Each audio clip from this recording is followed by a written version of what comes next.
그날 인천국제공항 도착홀에서 한 텍사스 남자가 자신만만하게 말했습니다. 한국 여름. 텍사스에서 45도까지 경험해본 내가 못 버틸 리 없어. 하지만 3일 후, 이 남자는 완전히 항복 선언을 하게 됩니다. 도대체 무슨 일이 벌어진 걸까요? 지금부터 이야기 시작하겠습니다. 그 전에 구독과 좋아요는 영상을 만드는데 큰 힘이 됩니다. 감사합니다. 안녕하세요. 해외 한국문화 전문 기자 데이비드 김입니다. 한국에서 15년째 살면서 수많은 외국인들의 한국 적응기를 취재해왔는데 오늘 소개할 이야기는 정말 특별했습니다. 주인공은 마이크 존슨, 28세 텍사스 댈러스 출신 IT 개발자입니다. 그가 2025년 7월 15일 한국에 도착해서 벌어진 일들을 직접 인터뷰하고 목격한 내용을 여러분께 전해드리겠습니다. 사실 저도 처음 한국에 왔을 때 여름 더위를 우습게 봤던 기억이 있어서 마이크의 이야기에 더욱 공감할 수 있었습니다. 누구나 한 번쯤 겪어봤을 그런 착각과 깨달음의 순간이 담긴 이야기입니다.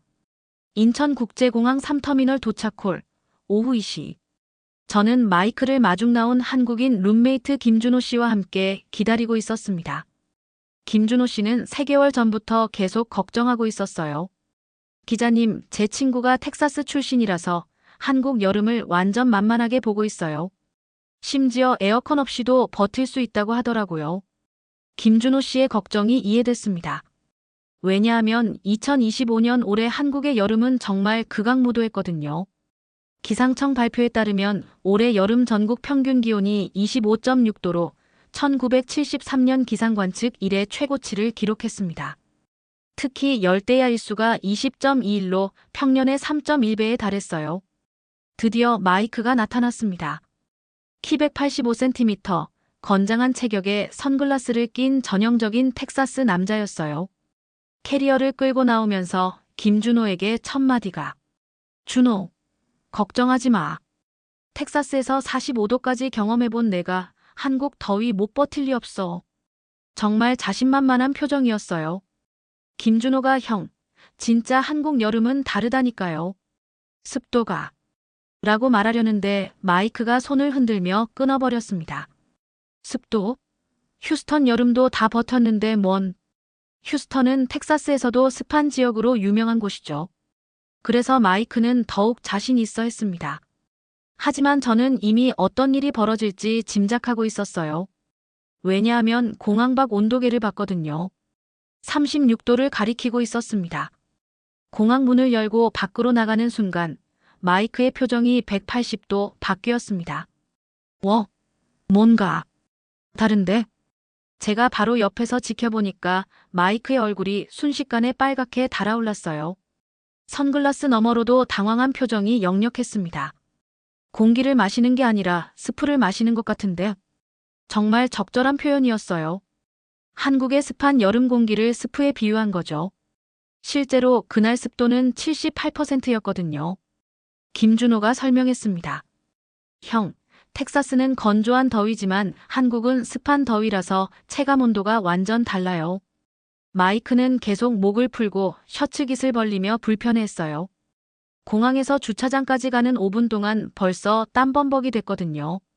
택시 안에서 마이크가 한 말이 인상적이었습니다. 지금 이 에어컨이 천국 같아. 아직 집에도 도착하기 전인데 말이죠. 집까지 가는 40분 동안 마이크는 계속 창밖을 보며 감탄했어요. 왜 모든 건물마다 에어컨이 저렇게 많이 달려 있어?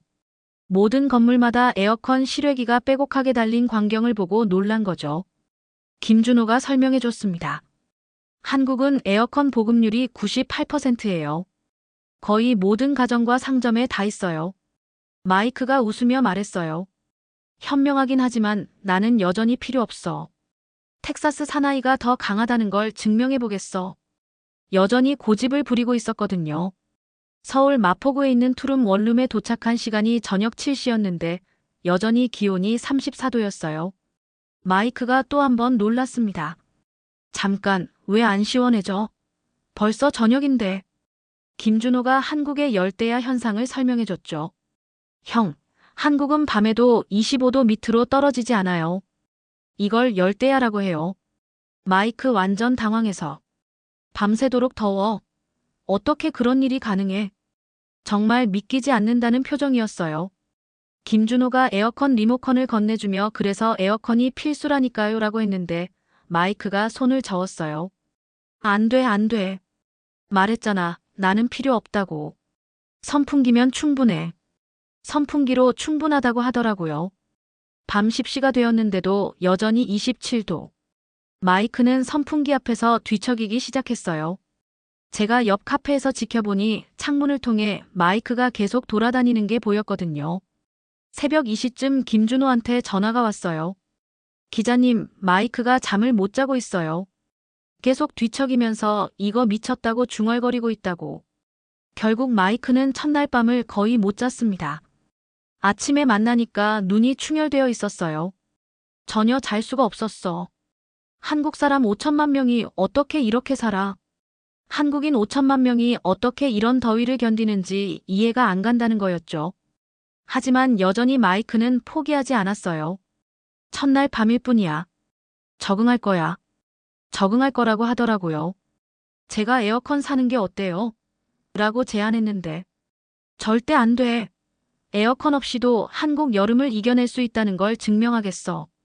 절대 안 산다고 하면서 한국 여름을 에어컨 없이 이겨낼 수 있다고 증명하겠다고 했어요. 과연 마이크는 이 무모한 도전을 성공할 수 있을까요? 텍사스의 자존심을 건 그의 여름나기가 어떻게 될까요? 둘째 날 아침, 마이크의 상태는 정말 처참했습니다. 뜨거운 여름 햇살이 창문을 통해 들어오는데 마이크는 선풍기 앞에 웅크리고 앉아 있었어요. 눈 밑에 진한 다크서클, 부스스한 머리, 완전히 지친 모습이었습니다. 기자님, 이거 정말 미친 것 같아요. 마이크가 처음으로 약한 모습을 보였어요. 하지만 여전히 포기하지는 않았습니다. 김준호가 걱정스럽게 물었어요. 형, 정말 괜찮아요? 얼굴이 완전. 아니야, 괜찮아. 그냥 적응 기간이 필요할 뿐이야. 하지만 저는 마이크의 목소리에서 확신이 사라지고 있다는 걸 느꼈습니다. 오전 10시, 벌써 기온이 32도까지 올라갔어요. 마이크는 샤워를 3번이나 했는데도 계속 끈적끈적한 땀이 났습니다. 샤워해도 5분 만에 다시 땀범벅이야. 이게 정상이야? 김준호가 설명했어요. 형, 습도 때문이에요. 땀이 증발이 안 되니까 계속 끈적해지는 거예요. 이때 마이크가 흥미로운 걸 발견했습니다. 창밖을 보니까 한국 사람들은 멀쩡하게 돌아다니고 있었거든요. 저 사람들 봐. 왜 저렇게 멀쩡해? 나만 이상한 건가? 정말 신기했어요. 똑같은 더위인데 한국 사람들은 적응이 되어 있으니까 일상생활을 하고 있었던 거죠. 점심시간이 되자 김준호가 제안했어요. 형, 밖에서 점심 먹을까요? 마이크가 깜짝 놀랐어요. 밖에서? 이 더위에? 한국 사람들은 더워도 밖에서 먹어요. 에어컨 있는 식당에서요. 결국 마이크는 반신반의하며 따라 나섰습니다. 하지만 건물 밖으로 나오는 순간, 으악, 뜨거워. 마치 사우나에 들어간 것 같다고 하더라고요.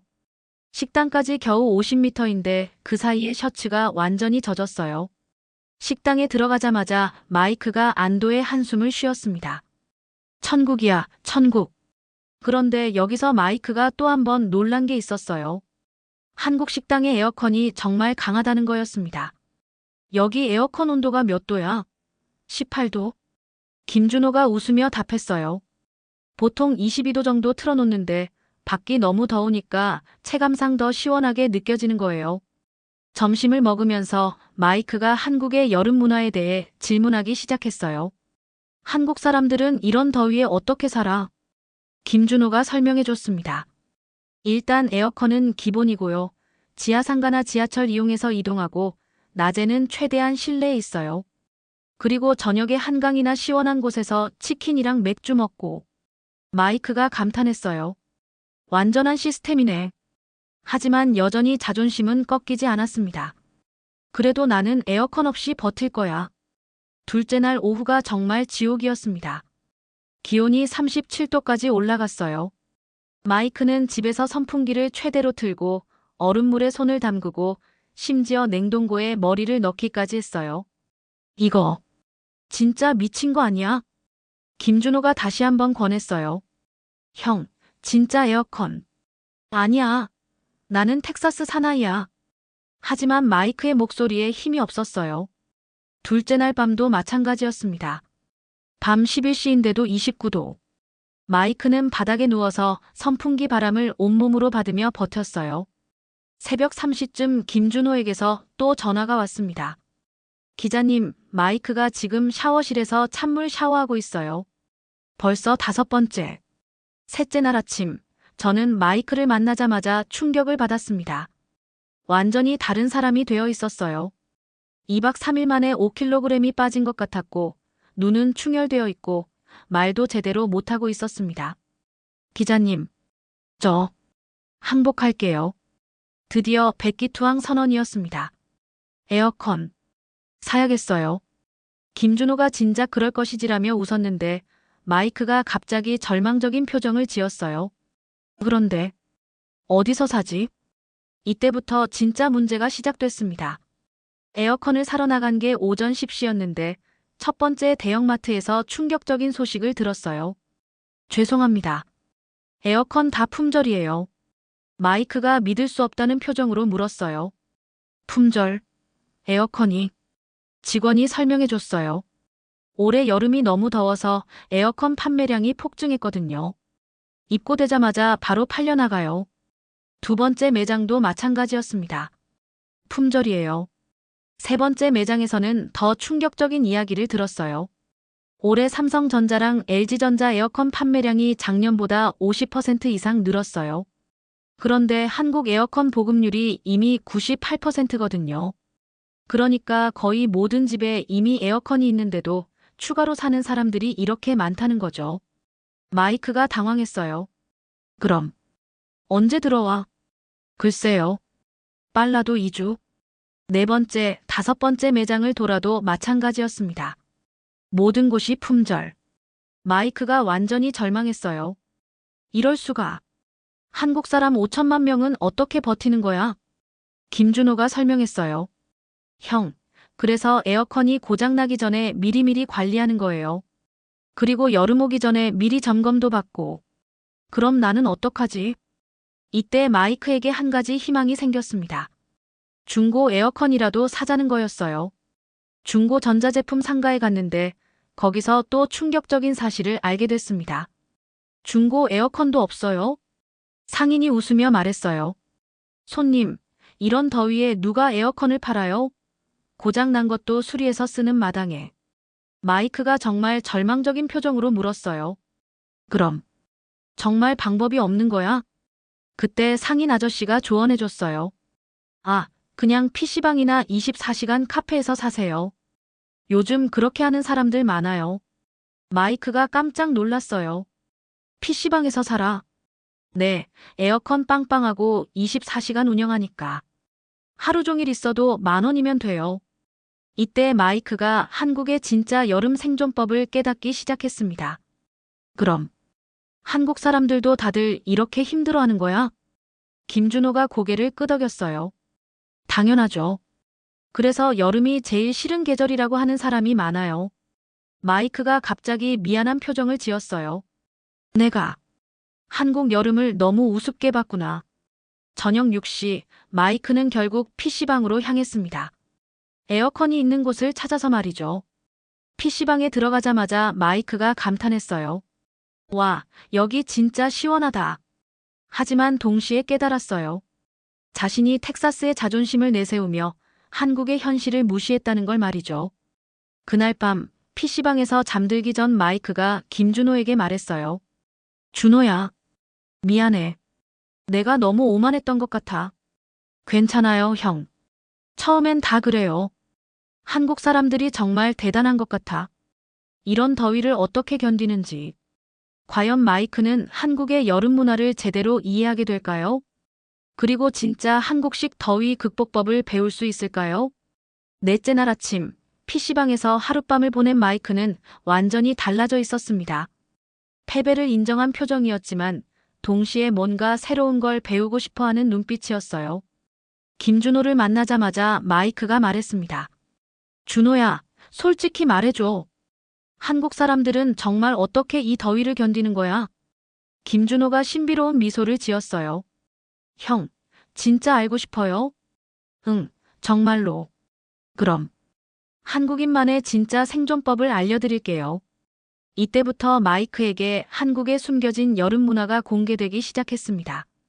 김준호가 첫 번째 비밀을 알려줬어요.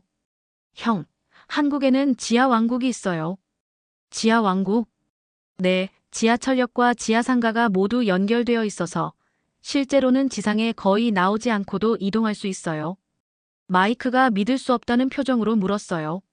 정말? 보여드릴게요.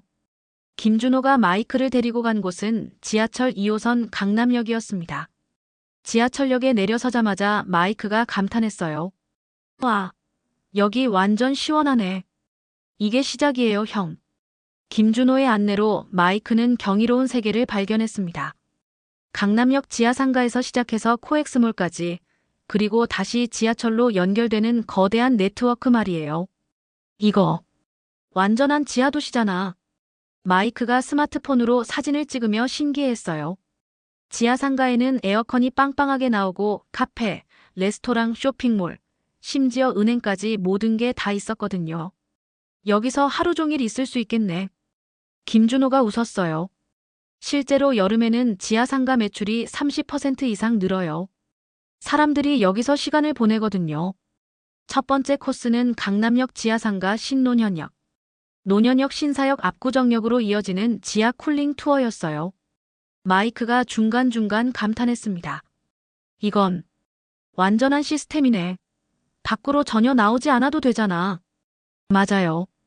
그래서 한국 사람들은 여름에 지하철 서핑이라고 해요. 두 번째 비밀은 24시간 카페 네트워크였습니다. 김준호가 마이크를 홍대 근처 24시간 스타벅스로 데려갔어요. 오후 2시인데 사람들이 꽉 차 있었습니다. 여기 사람들 봐요, 형. 다들 뭐 하고 있는 것 같아요? 마이크가 주변을 둘러봤어요. 노트북으로 작업하는 사람, 책을 읽는 사람, 그냥 시원한 곳에서 시간을 보내는 사람들. 아, 다들 더위를 피해서 여기 온 거네. 정답. 한국에는 24시간 카페가 정말 많아요. 스타벅스, 이디야 카페베네. 에어컨비 대신 커피 값으로 하루 종일 시원한 곳에서 있을 수 있어요. 마이크가 계산해봤어요. 커피 한 잔에 5,000원이면 하루 종일 있어도 PC방보다 싸네. 그렇죠. 그래서 한국 대학생들은 여름에 도서관 대신 카페에서 공부해요. 세 번째 비밀은 쇼핑몰 투어였습니다. 형, 이제 진짜 고급 코스 알려드릴게요. 김준호가 데려간 곳은 코엑스몰이었어요. 들어가자마자 마이크가 입을 다물지 못했습니다. 이게 쇼핑몰이야? 완전 테마파크잖아. 네, 여기 별마당 도서관도 있고 아쿠아리움도 있고 영화관도 있어요. 하루 종일 놀 수 있어요. 마이크가 둘러보니 정말 신기했어요. 가족 단위로 온 사람들, 연인들, 친구들. 모두가 더위를 피해 이곳에서 하루를 보내고 있었습니다. 그럼 한국 사람들은 여름에 거의 실내에서 살아? 맞아요. 그래서 한국의 여름 문화는 실내 문화예요. 네 번째 비밀에서 마이크는 정말 충격을 받았습니다. 바로 한강치킨 문화였어요. 저녁 7시, 김준호가 마이크를 한강공원으로 데려갔습니다. 그런데 해가 져도 여전히 30도가 넘는 더위였어요. 준호야, 여기 왜 온 거야? 여전히 더운데? 잠깐만요, 형. 한강공원에 도착하니 놀라운 광경이 펼쳐졌습니다. 수많은 사람들이 돗자리를 깔고 치킨과 맥주를 먹고 있었어요. 그런데 모두들 휴대용 선풍기, 얼음, 그늘막 등을 가지고 와 있었습니다. 이 사람들, 미친 거 아니야? 김준호가 웃었어요. 형, 이게 한국의 치킨 맥주 문화예요. 더워도 한강에서 치킨 먹는 거죠. 마이크가 이해할 수 없다는 표정이었어요. 왜 이렇게 더운 곳에서? 한강 바람 때문이에요. 밤에는 조금이라도 시원한 바람이 불어요. 실제로 한강에 앉아보니 미세하게나마 바람이 불었어요. 여전히 더웠지만 실내보다는 조금 나았습니다. 그리고 여기 봐요, 형. 김준호가 가리킨 곳에는 편의점이 있었어요. 그런데 그 편의점에서 사람들이 계속 얼음과 아이스크림을 사오고 있었습니다. 편의점에서 얼음 사서 맥주 차게 하고 아이스크림도 먹고 이렇게 더위를 이기는 거예요. 마이크가 서서히 이해하기 시작했어요. 아, 더위와 싸우는 게 아니라 더위 속에서도 즐기는 거구나. 정확해요. 한국 사람들은 더위를 피하기만 하는 게 아니라 더위 속에서도 나름의 재미를 찾아요. 다섯 번째 비밀은 정말 충격적이었습니다. 바로 이열치열 문화였어요. 다음 날 점심시간, 김준호가 마이크를 삼계탕집으로 데려갔습니다. 준호야, 정말 미친 거 아니야? 밖은 37도인데 뜨거운 삼계탕을 먹자는 거였어요. 형, 믿어보세요. 이게 한국의 전통 지혜예요. 마이크가 정말 반신반의하며 삼계탕을 시켰어요. 뜨거운 국물을 한 숟가락 떠서 입에 넣는 순간. 으악, 뜨거워. 하지만 신기한 일이 일어났습니다. 몇 분 후 마이크의 몸에서 땀이 쭉 빠지면서 오히려 시원해지기 시작한 거예요. 이게 뭐야? 김준호가 설명해 줬어요. 이열치열이에요. 뜨거운 음식을 먹으면 몸의 열순환이 좋아져서 오히려 시원해져요. 정말, 네, 조상들의 지혜예요. 그래서 한국 사람들은 여름에도 뜨거운 음식을 먹어요. 마이크가 정말 신기했어요. 과학적으로 말이 돼. 체온 조절 메커니즘 때문이에요. 뜨거운 음식을 먹으면 몸에서 열을 배출하려고 해서 땀이 나고 그 땀이 증발하면서 체온이 내려가요. 삼계탕을 다 먹고 나니 정말로 마이크가 시원해하더라고요. 믿을 수 없어. 정말 시원해졌어. 여섯 번째 비밀은 빙수 카페 문화였습니다. 오후 3시, 김준호가 마이크를 설빙으로 데려갔어요. 이제 디저트 시간이에요. 빙수를 보자마자 마이크가 감탄했어요. 와, 이거 완전 예술 작품이네. 한국의 빙수는 단순한 얼음이 아니에요. 하나의 문화예요. 마이크가 망고 빙수를 먹으면서 말했어요. 이제 이해했어. 한국 사람들은 더위를 견디는 게 아니라 더위와 함께 사는 방법을 개발한 거네. 맞아요. 여름을 즐기는 문화를 만든 거죠. 마지막으로 김준호가 마이크에게 가장 중요한 비밀을 알려줬어요.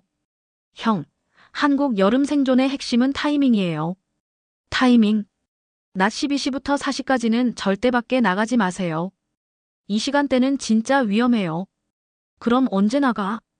아침 10시 전, 저녁 6시 후. 그리고 밤 10시 후에는 한강이나 야외 활동도 가능해요. 마이크가 메모하면서 감탄했어요. 완전한 시스템이네. 한국 사람들은 정말 과학적으로 여름을 이기고 있어. 그날 저녁 마이크가 저에게 말했습니다. 기자님, 저 완전히 잘못 생각했어요. 한국 사람들이 더위에 약한 게 아니라 더위를 이기는 완벽한 시스템을 가지고 있었던 거네요. 과연 마이크는 이제 한국 여름을 제대로 이해했을까요? 그리고 정말로 한국식 여름나기에 성공할 수 있을까요? 일주일이 지난 후 마이크는 완전히 다른 사람이 되어 있었습니다. 한국 여름 생존법을 마스터한 그는 이제 자신있게 서울 거리를 걸어 다닐 수 있었어요. 저는 그 변화된 마이크를 만나기 위해 홍대 앞 카페에서 만났습니다. 들어오는 마이크를 보고 깜짝 놀랐어요. 마이크 씨, 완전히 달라졌네요. 마이크가 환하게 웃으며 말했습니다. 기자님, 저 이제 한국 여름 전문가가 됐어요. 정말 놀라운 변화였어요. 일주일 전까지만 해도 죽을 것 같아 하던 그가 이제는 여유롭게 35도 더위를 견디고 있었거든요. 어떻게 이렇게 빨리 적응하셨어요? 한국 사람들의 지혜를 배웠어요. 특히 이열치열이라는 게 정말 신기해요. 마이크는 이제 매일 아침 삼계탕으로 하루를 시작했습니다.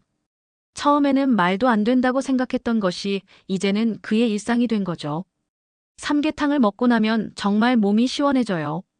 처음엔 속았다고 생각했는데 이제는 과학적으로도 이해해요. 마이크가 설명해 줬어요. 뜨거운 음식을 먹으면 체온이 올라가잖아요.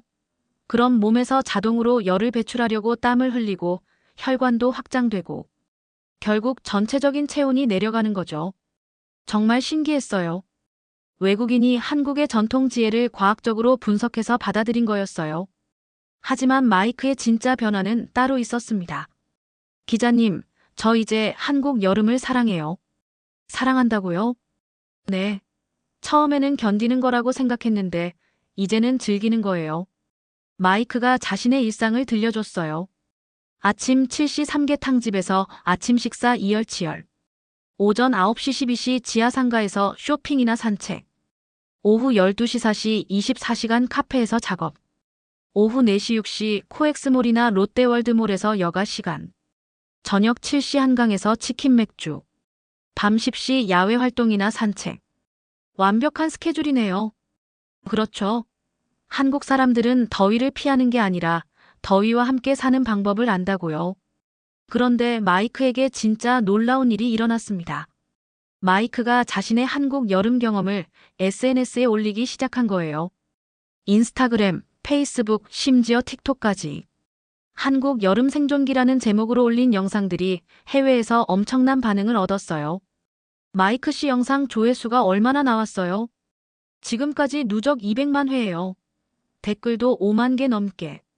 정말 놀라운 숫자였어요. 마이크의 영상을 보고 한국 여름에 대해 관심을 가지게 된 외국인들이 정말 많았던 거죠. 댓글들을 보여줬는데 정말 흥미로웠어요. 텍사스 출신도 항복한 한국 여름이 궁금하다. 이열치열이 정말 효과가 있나요? 한국 지하상가 투어 해보고 싶어요. 삼계탕 먹고 시원해진다는 게 진짜예요? 하지만 가장 인상적이었던 건 마이크가 한국 문화에 대해 완전히 새로운 관점을 가지게 되었다는 거였어요. 기자님, 저는 처음에 한국 사람들이 더위에 약하다고 생각했어요. 에어컨 보급률이 98%라는 걸 듣고 역시 아시아 사람들은 더위를 못 견딘다고 생각했거든요. 그런데 지금은 어떻게 생각하세요? 완전 반대예요. 한국 사람들이 더위에 가장 잘 적응한 민족인 것 같아요. 마이크의 설명이 정말 흥미로웠어요. 텍사스 사람들은 더위를 그냥 견뎌요. 에어컨 틀고 실내에만 있거나 아니면 그냥 참거나. 하지만 한국 사람들은 다르죠. 어떻게 다른가요? 더위를 하나의 문화로 만들었어요. 치킨 맥주, 빙수, 이열치열, 지하상가 투어. 이 모든 게 더위 때문에 생긴 문화잖아요. 정말 통찰력 있는 관찰이었어요. 마이크는 한국의 여름 문화가 세계에서 가장 발달한 시스템이라고 확신하고 있었어요. 기자님, 한국처럼 여름을 체계적으로 대응하는 나라가 또 있을까요? 어떤 면에서요? 예를 들어, 지하상가 네트워크요. 이건 진짜 천재적인 아이디어예요. 도시 전체를 지하로 연결해서 에어컨 없이도 시원하게 이동할 수 있게 만든 거잖아요. 마이크가 더 흥미로운 분석을 해줬어요. 그리고 24시간 카페 문화도 그래요. 집에서 에어컨 전기료 내는 대신 카페에서 커피 값으로 하루 종일 시원하게 있을 수 있잖아요. 경제적이면서도 사회적이에요. 사회적이라는 게 혼자 집에 있는 게 아니라 다른 사람들과 함께 있으니까 덜 우울하죠. 여름 우울증 같은 것도 예방할 수 있고요. 정말 대단한 통찰이었어요. 하지만 마이크가 가장 감동받은 건 한국 사람들의 배려 문화였어요. 기자님, 저 처음 일주일 동안 정말 많은 한국 사람들의 도움을 받았어요. 예를 들면요. 편의점 사장님이 제가 더위에 힘들어하는 걸 보고 무료로 얼음물을 주셨어요. 지하철에서 할아버지가 부채를 빌려주셨고, 카페 직원분이 에어컨 바람이 잘 나오는 자리를 안내해 주셨죠. 마이크의 목소리에 감동이 묻어났어요. 한국 사람들은 여름 더위를 함께 이겨내는 문화가 있어요. 혼자만 시원하려고 하는 게 아니라 모두 함께 더위를 견디려고 하죠. 그때 마이크에게 특별한 제안이 들어왔습니다. CNN에서 연락이 온 거예요. 마이크의 한국 여름 적응기를 다큐멘터리로 만들고 싶다는 거였어요. 정말요? CNN에서? 네. 한국의 여름 문화라는 제목으로 30분짜리 다큐를 만든다고 해요. 정말 놀라운 일이었어요.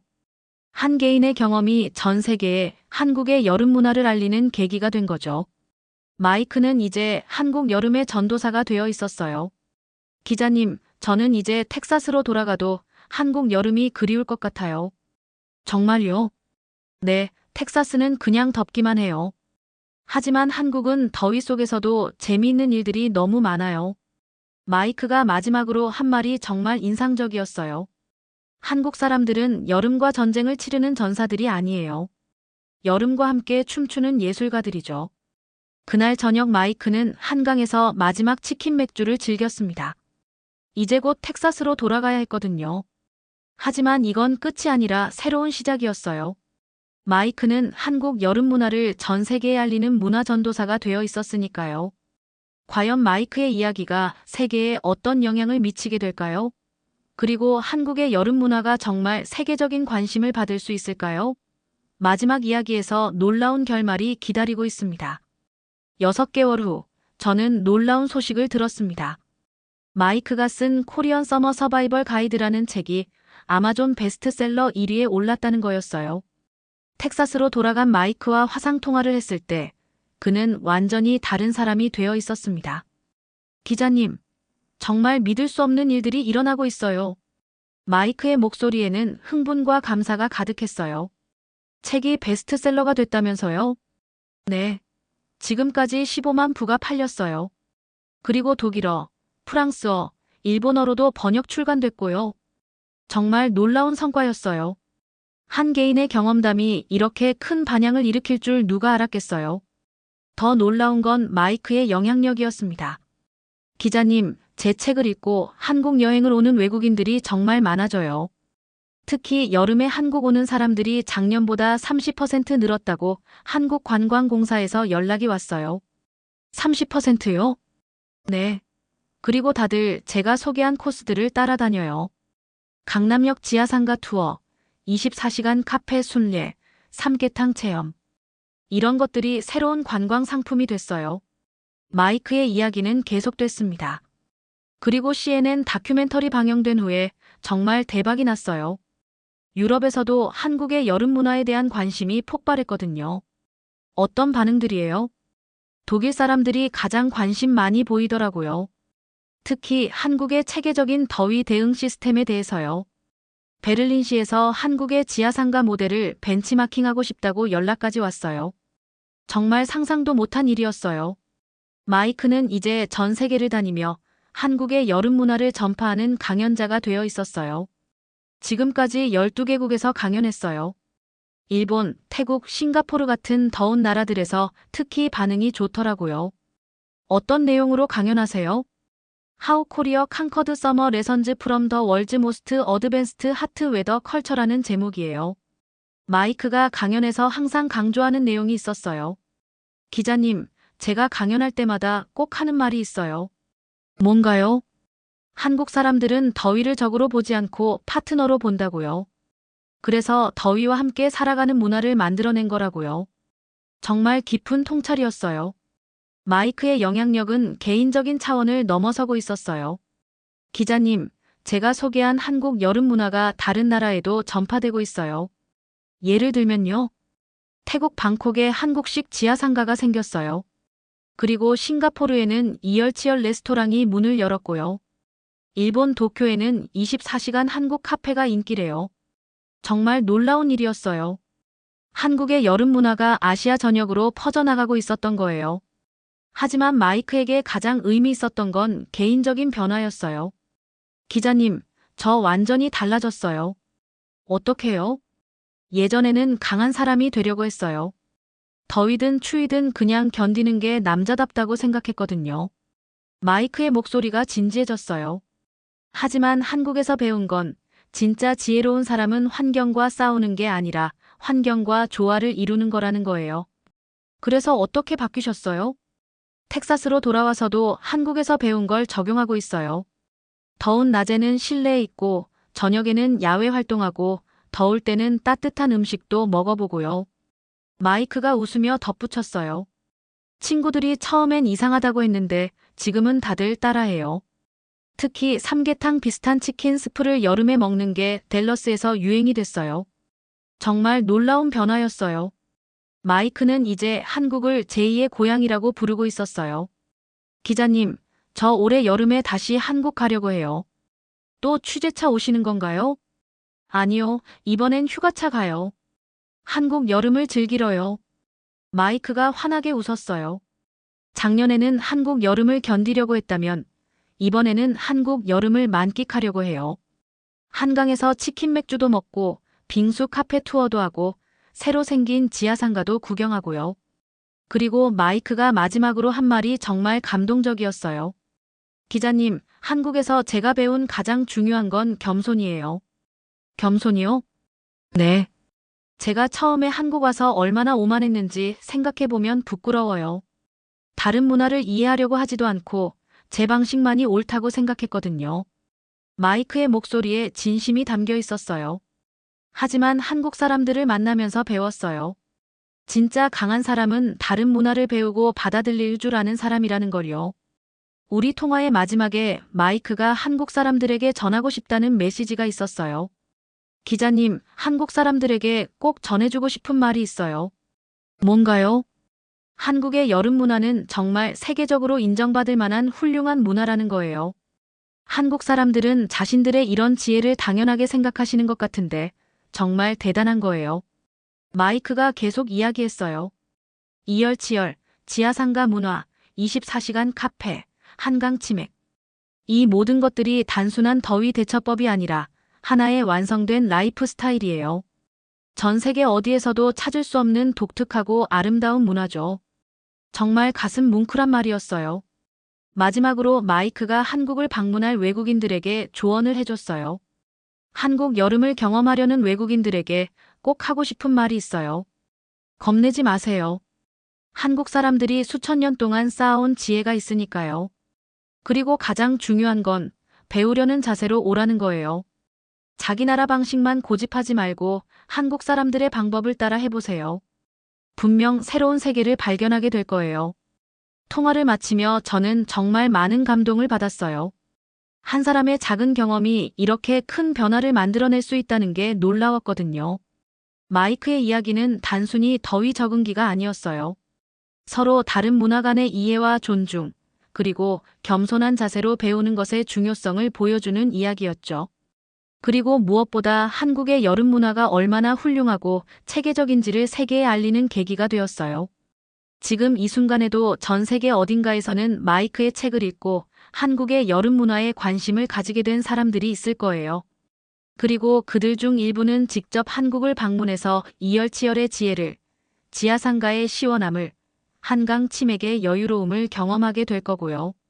마이크의 이야기를 통해 저도 많은 걸 배웠습니다. 우리가 당연하게 여기는 일상의 문화가 실제로는 얼마나 소중하고 특별한지를 말이에요. 오늘의 이야기는 여기까지입니다. 끝까지 시청해주셔서 감사합니다. 여러분의 응원과 댓글이 큰 힘이 됩니다. 앞으로도 좋은 이야기로 찾아뵙겠습니다.